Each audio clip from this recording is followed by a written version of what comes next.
The Galactic Council had operated as the galaxy's governing authority for 10,000 years, which was long enough that its authority had ceased to feel like a choice anyone had made and had become instead simply the condition of galactic existence, the way gravity is a condition rather than a preference.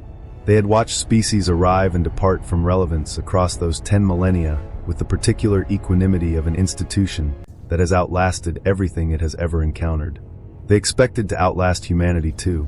The humans were young by every relevant measure, centuries old where the major species counted in tens of thousands, occupying a handful of systems where the Council's members sprawled across hundreds, possessed of technology that the Council's assessment bureaus classified as developing at best.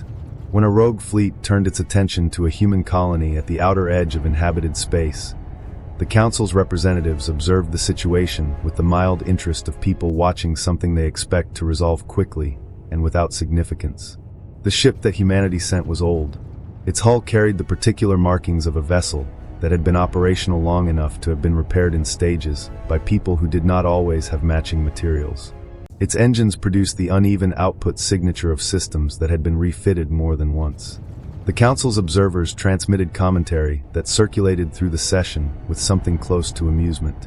The ship broadcast its message on every available frequency and received the response that a message like that receives from a fleet that has not yet understood what it is dealing with. The energy of 1,000 weapons converged on the human vessel and did not find what weapons expect to find. The ship held. Then it discharged once, silently, in a way that the Council's instruments recorded without being able to describe. The enemy fleet was not present in the space it had occupied. The amusement in the Council chamber converted to something else entirely, and the something else was very quiet. The emergency session convened before the last sensor records from the engagement had been fully processed, which was itself an indication of how significantly the Council's frame of reference had shifted in the preceding hours. 10,000 years of institutional memory contained nothing comparable to what the instruments had recorded, and the absence of a precedent in a body that had built its authority on the management of precedent was deeply uncomfortable. Alara arrived without the apparatus that ambassadors typically brought to Council sessions: no security, no staff, no documentation beyond the small metal case she carried herself. She approached the podium with the ease of someone who has prepared thoroughly for a room and is not concerned about how the room will receive her. The Council had prepared questions. She answered them before they were asked.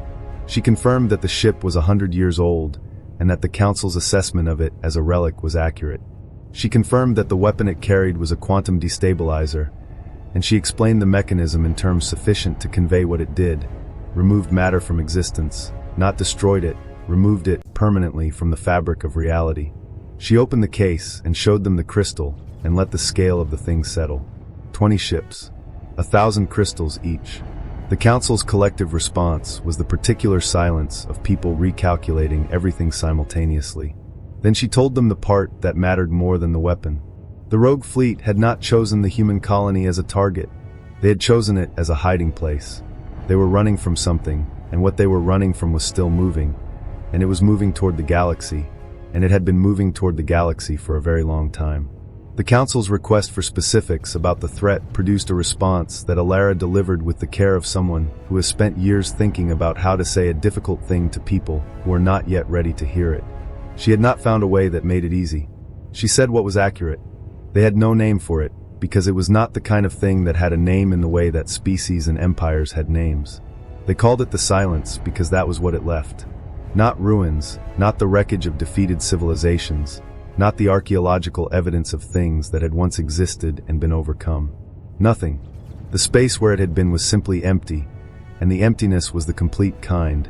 No residual particles, no light travel images of what had previously occupied the coordinates, no quantum signatures of matter that had existed and been destroyed. The silence did not destroy. It preceded nothing. It had been moving toward the galactic center for centuries, detectable only at the outer edges of its approach by the specific absence it left in directions that instruments could identify as having previously contained something. The rogue fleet had been ahead of it. They had run from its edge for 3 generations before running out of space to run into and turning toward the only region they had not yet tried. They had not expected the humans to be there. They had not expected what the humans would do when they arrived. Alara told the council what she needed from them and framed it the way it was, without softening. Individual species facing the silence alone would contribute to the emptiness that followed it. The combined capacity of the galaxy's species, organized and directed toward a specific defensive purpose, had a different probability distribution. She was not offering certainty.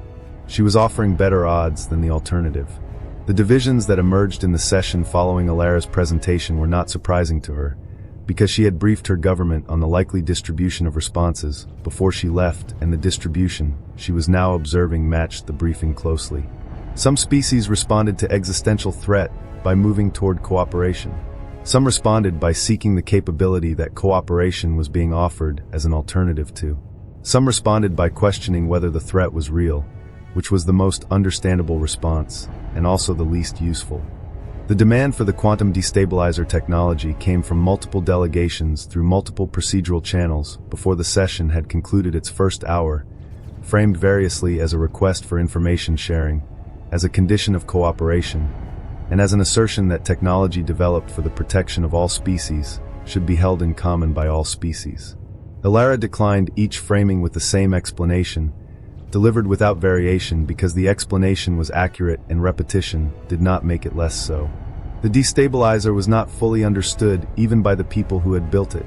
Its effects on reality at scale were theoretical rather than tested. Providing it to entities who would use it without the century of careful study that humanity had brought to it was not sharing a defense. It was distributing a risk that no one yet knew how to quantify. She said the thing about trust that needed to be said, and then she left, because there was nothing to add to it, and remaining would have suggested she was waiting for a response that would change her position. She was not. The council watched her go and sat with what she had left them, which was a choice rather than a solution, and which was harder to deal with than a solution would have been. 3 months was not enough time. Everyone involved in the construction effort understood this, and the understanding did not slow the work, but accompanied it the way the awareness of insufficient time always accompanies work that matters, as a persistent presence that makes every hour feel both urgent and inadequate. The sensor station on the galactic rim had been designed to detect the approach of known threats, and what it detected was not known, which was why it took 2 days to confirm the readings before transmitting them to the council. 2 days in which the silence had continued moving at the speed it had always been moving. The erasure it left was precise in its completeness. The council received imagery from probes sent ahead of the leading edge, and the imagery showed the specific absence that Alara had described. Not the wreckage of destroyed systems, but the clean nothing of systems that had ceased to have been there. The probes sent into the affected region found nothing to record and returned that finding faithfully. The council's emergency session was its second in 3 months, and the mood was different from the first. The first had been the mood of people encountering something they did not expect. This was the mood of people who had expected something, and were now learning that their expectations had been optimistic. Alara arrived with the same case, and without the same patience for procedural preliminaries. She laid out what was possible, and what was required, and what the timeline looked like, and the council did not argue about any of it because the probe imagery was still on every screen in the chamber. Ships began moving toward human shipyards before the session had formally closed.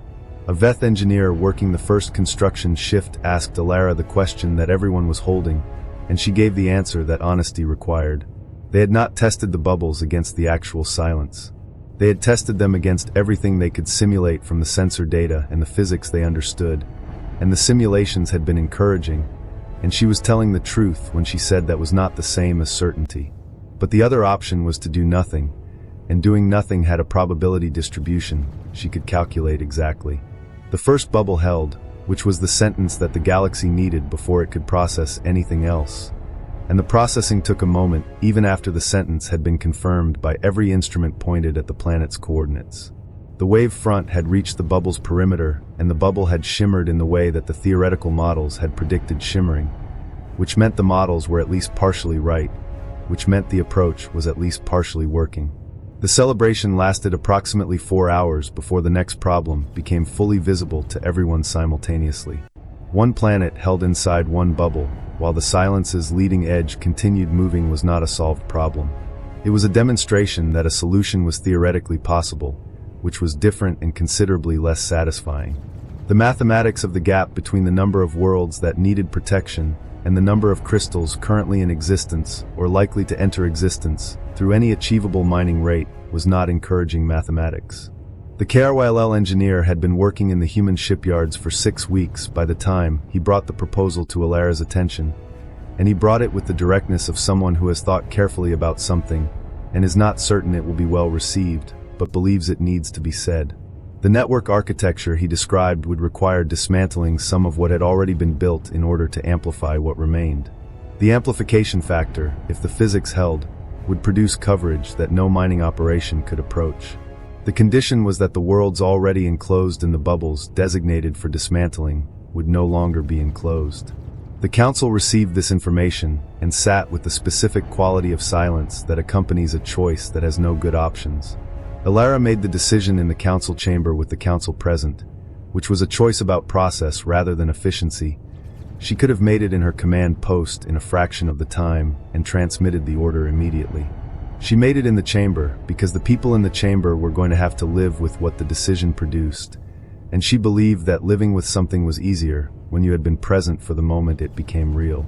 She said what was accurate about the Outer Rim worlds. The Silence's timeline and the network's construction timeline had a gap that no available option could close. The bubbles already operating on the rim were preserving worlds that the network could not reach in time to preserve through coverage. Those bubbles, dismantled and redirected, could preserve worlds that the network could reach. She was not choosing to condemn the rim worlds. The Silence had made that choice before any of them were in this room. She was choosing what to do with the resources she had, which was all that anyone in her position could choose. The Council's horror was genuine, and she acknowledged it without moving from her position, because the position was not comfortable and was correct. The network came online in stages as the outer bubbles were decommissioned and their energy redirected, and the rim worlds faded from the sensor displays in the specific way of things that no longer exist. The core worlds held. Alara watched the displays and did not weep because she had already processed this in the weeks of planning that had preceded the decision. She turned to her crew when the last reading changed and said the only thing that was true about what came next. 3 years produced a different galaxy than the one that had existed before the Silence's leading edge had been detected on the rim. The network held.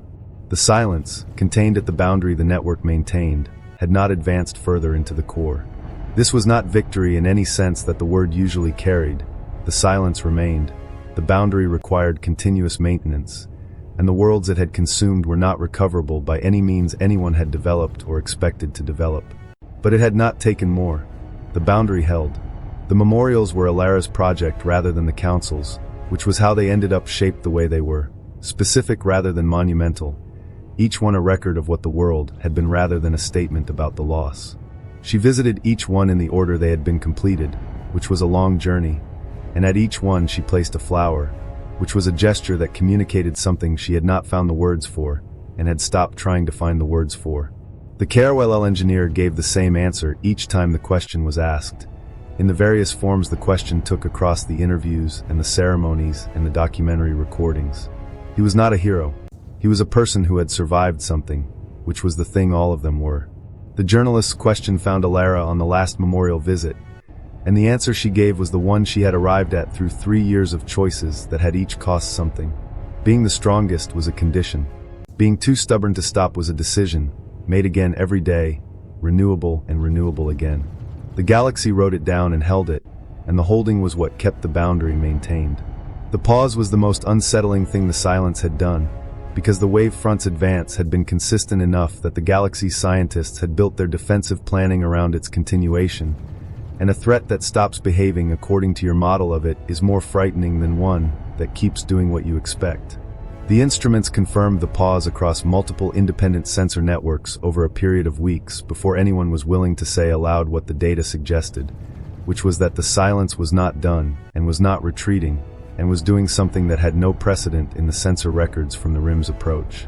The analysis that the research teams produced over the following months was the kind that changes the nature of a problem rather than solving it. The Silence was not a weapon. It had no source, no mechanism in the conventional sense, no entity or civilization or intention behind it.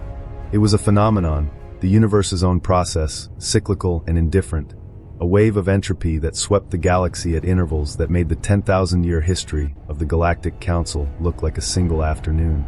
It had done this before. The evidence was in the distribution of star systems, in the gaps that had always been attributed to other causes, in the places where the density of inhabited worlds dropped in ways that the models of galactic formation could not account for. Dr. Kale presented his proposal to the Council with the directness of someone who has thought about a problem long enough to have moved past the phase of being intimidated by its scale. They could not stop the silence. But the silence was not permanent. It moved through and then moved on, and the universe continued. The question was not how to prevent it, but how to be present when it finished. He said the word arcs and watched the Council's reaction, and said the word ships and watched them recalculate.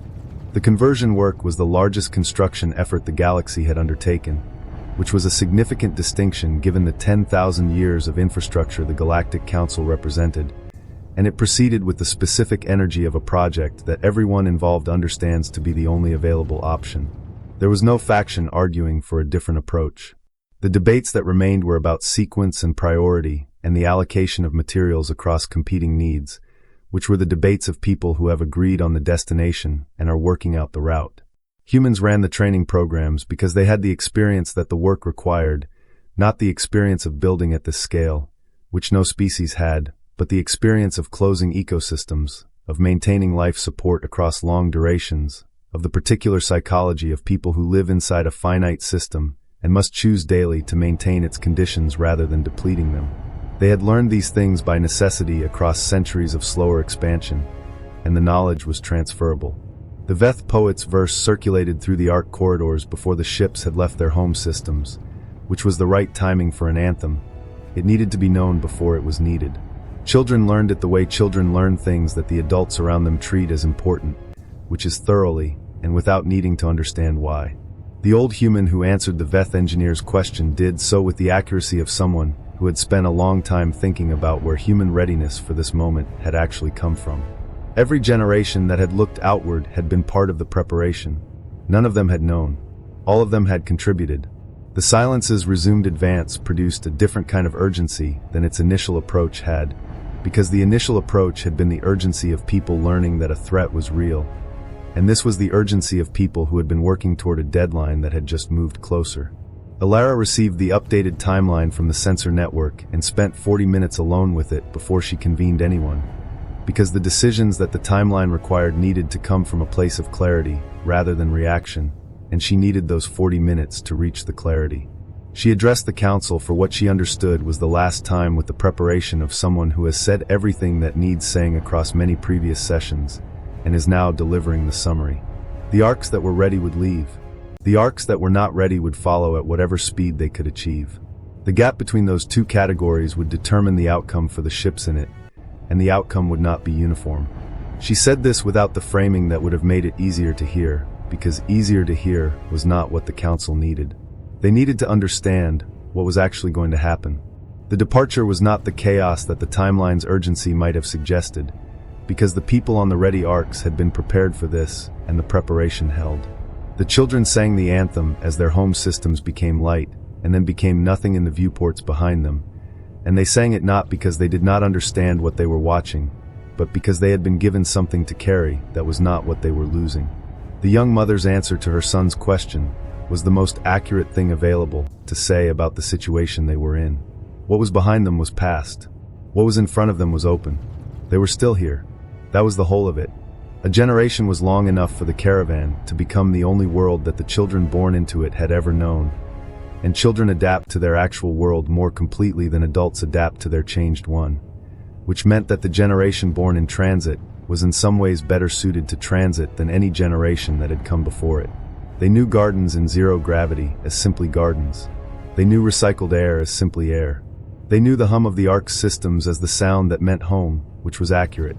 The political structure that emerged from the caravan was not one that any of the previous 1,000 species would have designed intentionally, because none of them would have chosen to eliminate the separations that had previously organized their relationships with each other.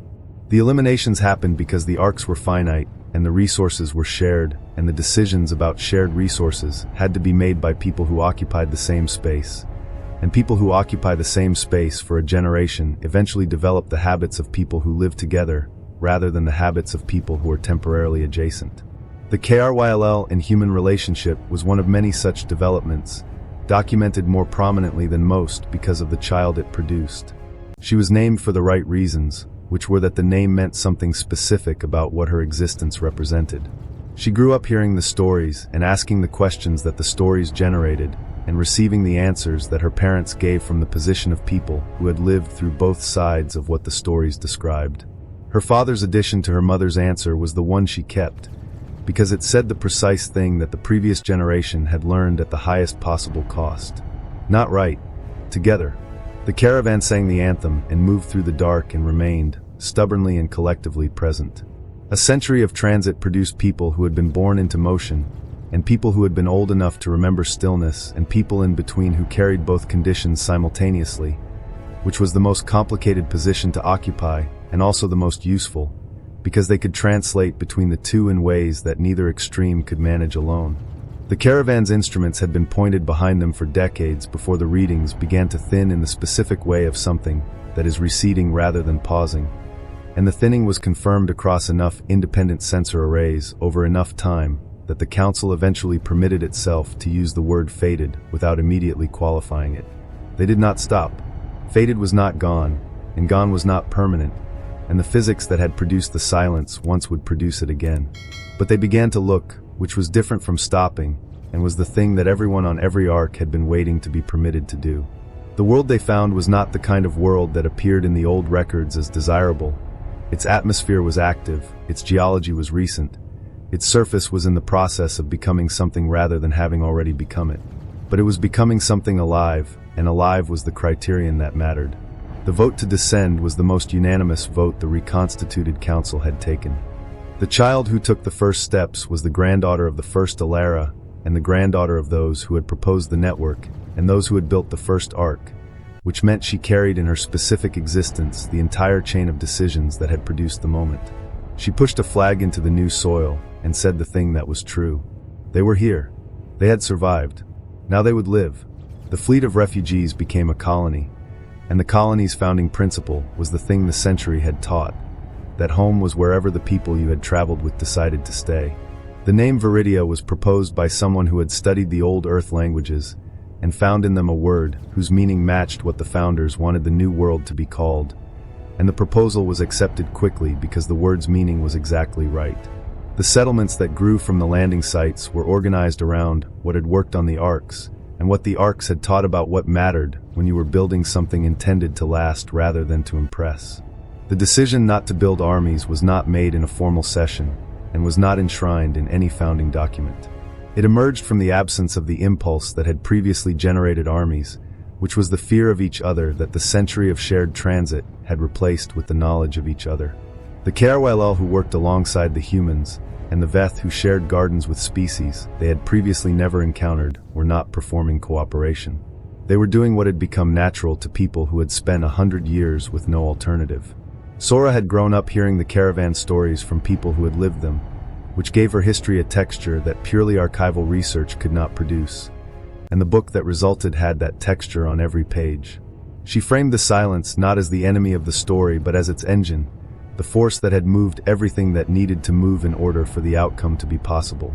Her interviewer's question about whether she missed the old galaxy produced the answer that was most accurate to her actual experience, which was that she had no experience of it to miss.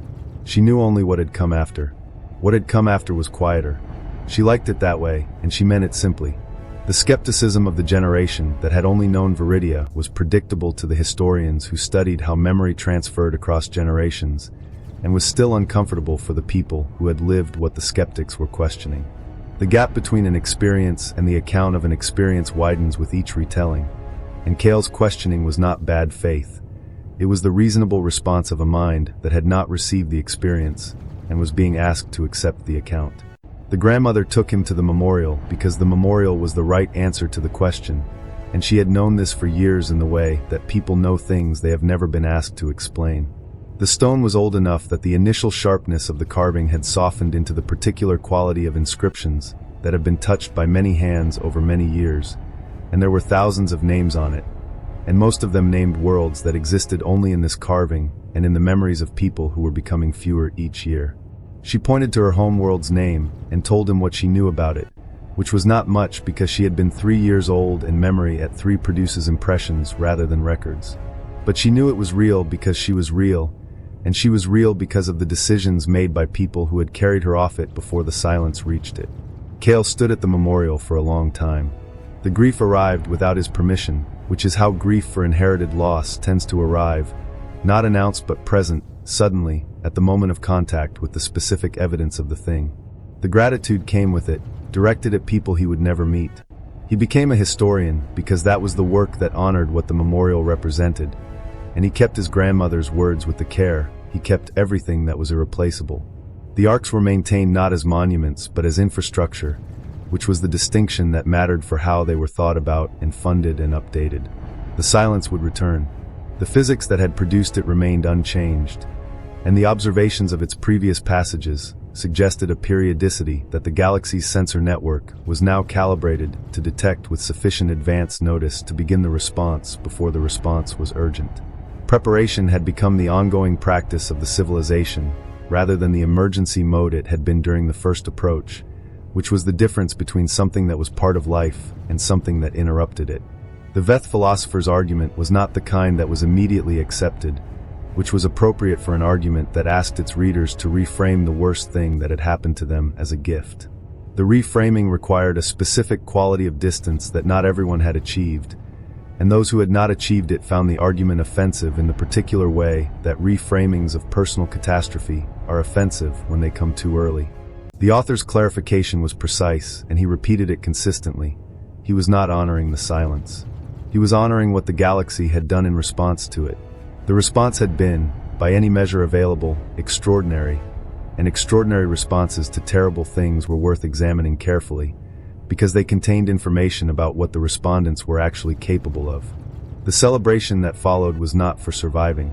Survival was the floor. It was for the quality of the surviving, for the choices made under impossible conditions, for the grace that the philosopher had named accurately. The galaxy had been jeering when the story began. It was celebrating itself now. The humans who had started everything by sending one old ship had been absorbed into the larger thing they had helped create, which was, someone noted at one of the anniversary ceremonies, exactly what they would have wanted. 1,000 years produced a world that its founders would have recognized as the intention behind what they had planted, which is the best outcome available when you are building something whose completion you will not live to see. The forests of Viridia were not wild in the way of forests that have never been tended. They were wild in the way of forests that have been tended by people who understood that tending meant allowing rather than controlling. Each tree descended from seeds carried across a century of void in the pockets and containers of people who had left everything else behind and had chosen these particular seeds as the things worth carrying. The children who played among them knew this, because the knowing was part of how they were raised, and they moved through the forest with the specific ease of people who are at home in a history they have been given rather than simply occupying terrain. The governance that had developed on Viridia in the 1,000 years since landing had grown away from the council structures of the old galaxy, the way living things grow away from the structures that initially support them, not by breaking with them, but by becoming strong enough not to need them in the same way. The diplomats who worked in the old chamber spaces were not surrounded by the architectural language of authority, but by the garden that had replaced it, and the replacement was not decorative. It changed the quality of attention that the space produced. The diplomat who shared the name of her ancestor received the question with the ease of someone who has answered it before, and has found the answer that is accurate rather than the answer that is impressive. Armies were the solution of people who had not yet learned to listen, she said. Viridia was full of people who were still learning and intended to keep learning, and a lifetime devoted to that work was not too short a time to spend on it. It was exactly the right amount. The detection came a century before the arrival, which was the timeline the sensor network had been built to provide, and which it provided with the precision of a system that had been maintained carefully across 1,000 years by people who understood that the maintenance was not optional. The century was enough time for preparation that was not frantic, which was the difference between the first approach and this one, a difference that the people who had survived the first approach had worked deliberately to create for the people who would face the second. The arcs were not museum pieces.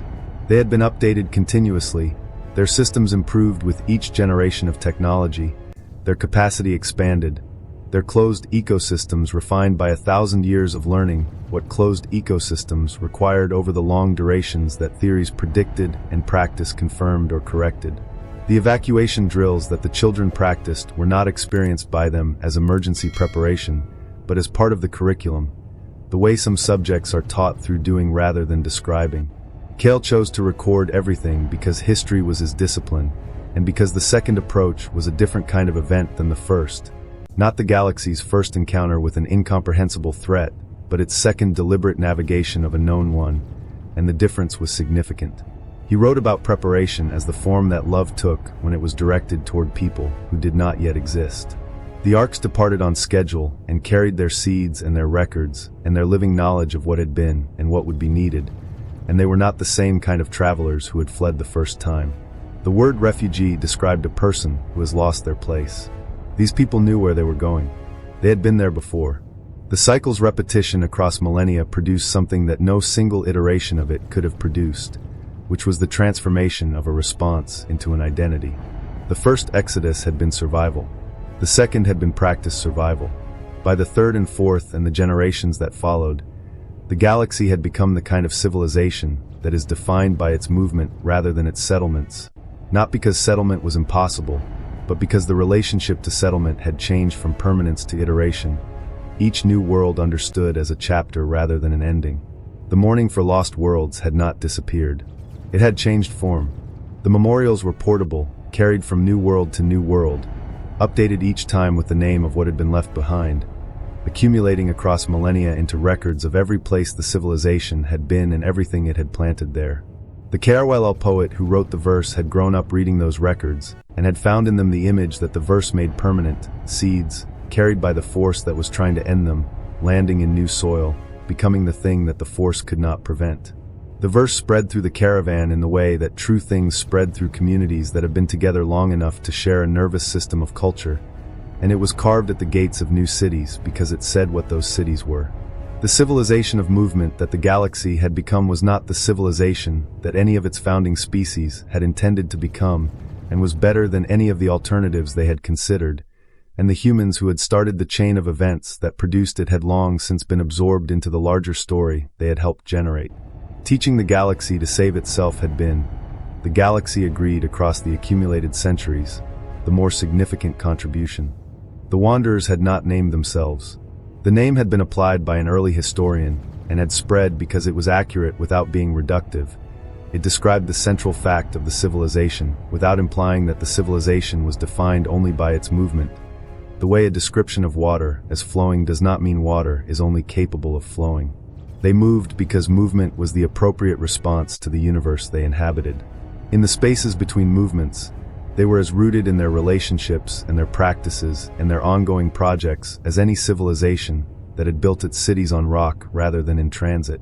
The meetings between arc formations were the occasions that served the functions that fixed cities had previously served, the exchange of goods and information in cultural production, the celebration of births and deaths and achievements, the negotiation of arrangements that required face-to-face presence to establish properly. They traded seeds more than anything else, which was both practical and symbolic in the specific way of things that have accumulated meaning through long use. Dr. Senna had spent her career moving between arc formations, interviewing wanderers across species and generations, and the book she wrote from those interviews was the one that named what the wanderers had found without knowing they were looking for it. Stability that required fixity was fragile stability, because the universe did not offer fixity as a permanent condition. Stability that was built into the capacity to adapt and continue was the kind that lasted, and lasting was what the wanderers did. The dance metaphor arrived in her writing because it was accurate, not a performance or a surrender to chaos, but a skilled, ongoing response to the conditions that were actually present. The wanderers read it and recognized themselves in it, and confirmed that this was what they had been doing, which was not all of what it was to be alive, but was reliably and sufficiently enough. 10,000 years converted history into myth in the way that all histories eventually convert, which is not through the forgetting of facts, but through the transformation of facts into the kind of story that carries meaning forward rather than simply carrying information. The last warship's engagement was documented in archives that any scholar could access and that children encountered in school. But the encounter children had with it in the quiet hours before sleep was different from the encounter they had with the documented record, and both were real, and neither was more true than the other. The Wanderers had spread across the cosmos with the patient thoroughness of a civilization that had been moving for 10,000 years, and had developed in that time every practical skill that long-duration movement required, and every cultural practice that made long-duration movement livable. The 1,000 worlds they had planted were not permanent settlements, but nodes, places that held something of them while they were elsewhere, that would receive them again when the cycle brought them back, or release the seeds they had left when the cycle required movement. The child's question came from genuine curiosity, rather than the performed curiosity of a child who has been told to ask, and her mother gave it the answer it deserved. The warship had fired once, not to erase but to establish that there was someone here who would not be ignored, and the establishment had held across 10,000 years of consequence. The ship was gone. The message had outlasted it completely. The child turned back to the window and looked at the stars with the expression of someone who has just organized something in their mind that had previously been scattered, and she saw what she saw, the silence, yes, and moving through it and among it and entirely undeterred by it, the Wanderers, and she arrived at the word that was accurate. The day of the first word had been observed for so long that its origins had taken on the quality of origin stories take on when they are both documented and beloved, the documentation providing the facts and the belovedness providing something else, a warmth around the facts that the documentation alone could not generate. The first Alara had spoken when silence was being enforced rather than chosen, and what she had said had changed the conditions for everyone who came after her, and the tradition of marking that with one true sentence spoken aloud had spread through the Wanderer civilization, the way practices spread that fulfill a need people have, but have not named. The tradition worked because it was simple and specific and required nothing beyond the willingness to say one thing that was true. The sentence did not need to be large. It did not need to be positive. It needed to be honest, and the honesty was the mechanism, the experience of saying something true in the presence of people who were prepared to receive it rather than argue with it or fix it. The Veth child's voice trembled with the specific trembling of someone doing something important for the first time and not being certain of the reception. Her mother's hand was there for the transmission of the information that the words she had said had produced the result that speaking true things produces when the space around them is right. The fear did not leave. It became shared, which is different from leaving and more useful. The child held this discovery with the attention it deserved and understood something about why the Wanderers did what they did on this day and every other day. Connection was not the absence of the silence. It was the thing that existed alongside it and persisted after it. It was the only answer that had ever actually worked. The preparation that the Wanderers had developed across 10,000 years of cyclical survival was not the preparation of people who were afraid of what they were preparing for. It was the preparation of people who understood what was coming and had decided to meet it with everything they had developed in the time between its visits. The arcs that carried the civilization were not the arcs of the first Exodus or the second. They were the product of 10,000 years of engineering directed toward one purpose, which was the capacity to continue indefinitely under conditions that the silence imposed. Self-sustaining, self-repairing, carrying within them the full record of what the civilization had been and the full capacity to become what it would need to be next. The crystals that held the encoded histories were a technology that had developed across multiple generations of refinement, each generation adding to the density and durability of what the previous generation had achieved, until the records they contained could survive conditions that nothing organic could survive and could be read by systems that could be rebuilt from the records themselves. The civilization had encoded its own reconstruction into its archives. The young Alara who watched the last world fall from the viewport did not perform the grief that the moment might have called for in the tradition of earlier generations, because the tradition of her generation was different. It had been shaped by 10,000 years of learning that what mattered was not what was lost but what was carried. She felt gratitude in the specific form it takes when it is directed toward things that no longer exist, but whose existence made your own existence possible.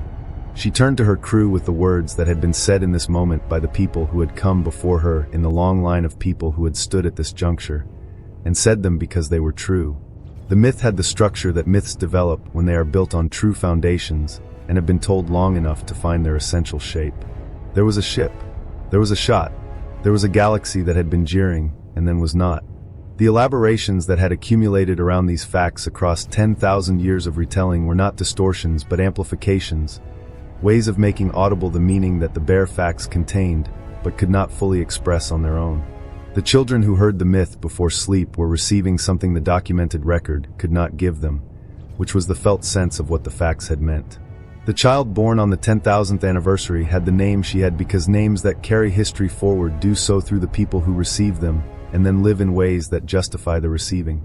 She grew up inside the myth and the documentation simultaneously, which was the condition of being a wanderer child, and she developed the ability to hold both without needing to choose between them, which was one of the more useful capacities the wanderer civilization had cultivated across its long development. Her question about the silence was the question that every generation asked in its own way, and her mother's answer was the one that the 10,000 years of practice had refined to its most accurate form. The silence did not want. It was a condition, not an intention. Intentions were for beings, and beings were what the wanderers were. They had intentions.